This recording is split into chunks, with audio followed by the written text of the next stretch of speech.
नमस्कार, नवभारत टाइम्स में आपका स्वागत है। आपके साथ मैं हूं विनीत त्रिपाठी।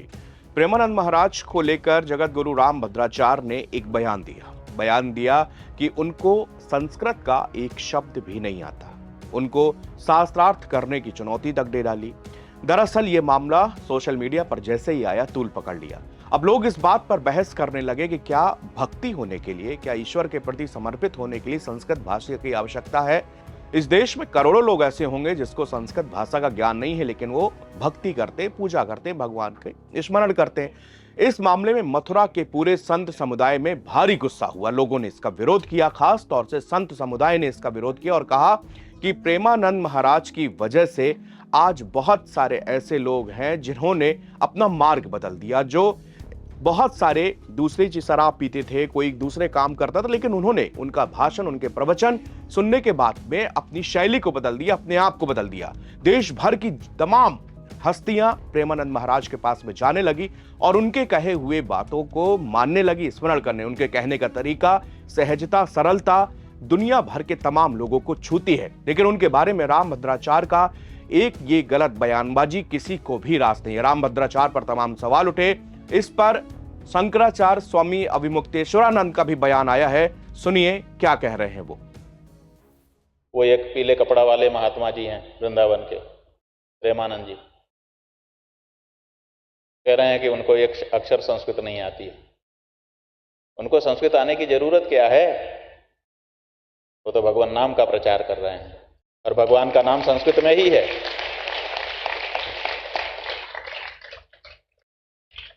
भगवान का नाम किस भाषा में है बताएं हमको। वो दिन भर राधे राधे कृष्ण कृष्ण, राधे राधे कृष्ण कृष्ण, हे गोविंद हे गोपाल बोल रहे हैं और लोगों को प्रेरित कर रहे हैं कि नाम स्मरण करो। हमें बताएं कि भगवान का नाम, ये राधे राधे, ये कृष्ण कृष्ण, ये गोपाल गोपाल, ये गोविंद गोविंद किस भाषा के शब्द हैं? क्या ये संस्कृत भाषा के शब्द नहीं है? क्या ये संबोधन की विभक्ति संस्कृत भाषा की नहीं है? तो वो तो दिन भर संस्कृत बोल रहा है। जो व्यक्ति भगवान के नाम का उच्चारण कर रहा है, संबोधन के उसमें उच्चारण कर रहा है, वो दिन भर संस्कृत ही तो बोल रहा है। और क्या बोल रहा है?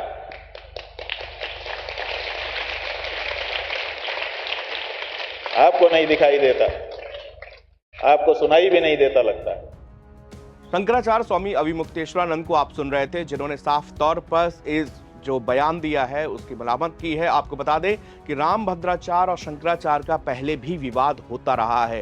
राम जन्मभूमि के मामले में दोनों शंकराचार्य के ऊपर रामभद्राचार्य ने भी सवाल उठाए थे, जिसका शंकराचार्य ने जवाब दिया था। और अब इस मामले में भी शंकराचार्य ने खुलकर कहा है कि संस्कृत क्या है। संस्कृत एक भगवान का नाम भी संस्कृत है। वो दिन भर राधे राधे राधे कृष्णा कृष्णा कृष्णा जपते हैं। ये भगवान के जो नाम है ये भी संस्कृत में ही है। उन्होंने कहा वो तो 24 घंटे ही संस्कृत बोलते हैं, लेकिन आप लोग कितना बोलते हैं? उन्होंने उसके बारे में टिप्पणी कहा कि लगता है आपको अब सुनाई नहीं देता। इसका मतलब है कि जो व्यक्ति भक्ति मार्ग में तल्लीन होकर और पूरे देश और दुनिया को ईश्वर के प्रति समर्पित होने का एक संदेश दे रहा है, उसकी भाषा सरल है, आसान है, लोगों को समझ में आती है, तो इसमें बुराई क्या है? हालांकि इस मामले में रामभद्राचार्य की टिप्पणी भी आ गई। उन्होंने कहा कि मेरे बयान को गलत तरीके से पेश किया गया, मैं उनका बहुत सम्मान करता हूं। सारे संतों को एकजुट रहना चाहिए और बहुत सारी ऐसी ताकतें हैं जो संतों में विद्वेष की भावना पैदा करना चाहती हैं, जिसके कारण से मेरे बयान को इस तरह से पेश किया। श्री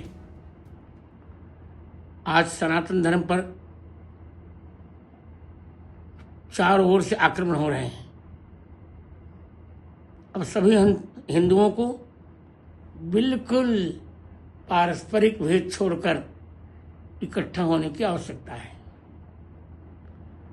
हमने 5.5 पर 100 वर्ष की लड़ाई जीती, श्री राम मंदिर हमें मिल गया। अब श्री कृष्ण जन्मभूमि और काशी विश्वनाथ भी हमें मिलेगा, पर हमें सबको इकट्ठा होना होगा। रही बात प्रेमानंद की, मैंने प्रेमानंद जी के लिए कोई भी अभद्र टिप्पणी नहीं की है। वे मुझे, मेरी दृष्टि में एक बालक तो पुत्रवत हैं, मेरी अवस्था भी बड़ी है। एक आचार्य होने के नाते मैं सबको कहता हूँ कि संस्कृत का अध्ययन करना चाहिए। आज जो सामान्य लोग चोला पहन करके वक्तव्य दे रहे हैं, जिनको एक अक्षर आता जाता नहीं। मैंने तो अपने उत्तराधिकारी रामचंद्र दास को भी कहा है कि बच्चे संस्कृत पढ़ना चाहिए, और मैं सबको कह रहा हूं प्रत्येक हिंदू को संस्कृत पढ़ना चाहिए। कहता ही नहीं, आज भी मैं स्वयं पढ़ता हूं, 18 घंटे पढ़ता हूं और पढ़ता रहूंगा। यावत जीव मधीते विप्रह, इसमें प्रेमानंद के लिए कोई मैंने ऐसी टिप्पणी नहीं की है। हाँ, चमत्कार को मैं नमस्कार नहीं करता, ये सत्य है। ये तो मैंने अपने शिष्य धीरेन्द्र शास्त्री को भी कहा, बेटा पढ़ो लिखो, सब लोग पढ़ो, क्योंकि भारत की दो प्रतिष्ठाएं हैं, संस्कृत और संस्कृति। भारतस्य प्रतिष्ठे द्वे संस्कृतम संस्कृतस्तथा।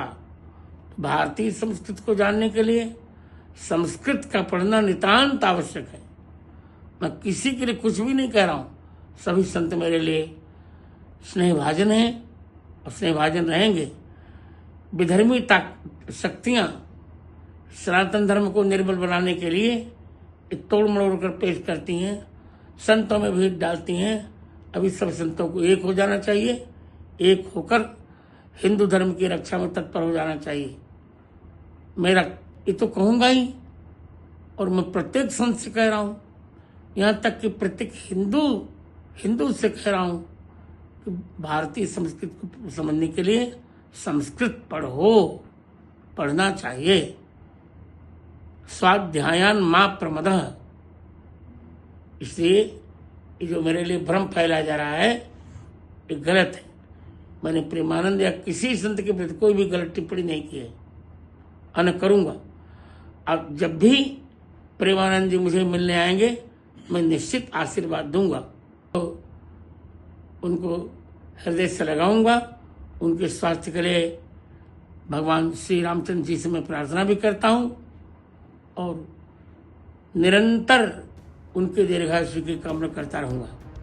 उन्होंने अपनी लंबी चौड़ी सफाई पेश की है। हालांकि वो इस बात पर अटल है कि जो भी श्लोक हैं बिना संस्कृत के उनका वाचन नहीं किया जा सकता, उनको नहीं पढ़ा जा सकता। यानी कि अभी भी उन्होंने अपनी गलती तो मानी, लेकिन जो संस्कृत को लेकर उनका बयान था उससे वो पीछे नहीं है। लेकिन उन्होंने कहा कि वो मेरे बच्चे की तरह है, वो अगर मेरे पास आएंगे तो मैं उनका स्वागत करूंगा। इन सब बातों से इसको विवाद को बढ़ाना नहीं चाहिए, और मेरा मकसद किसी भी संत या किसी की भी भावना को आहत करना नहीं था। शुक्रिया।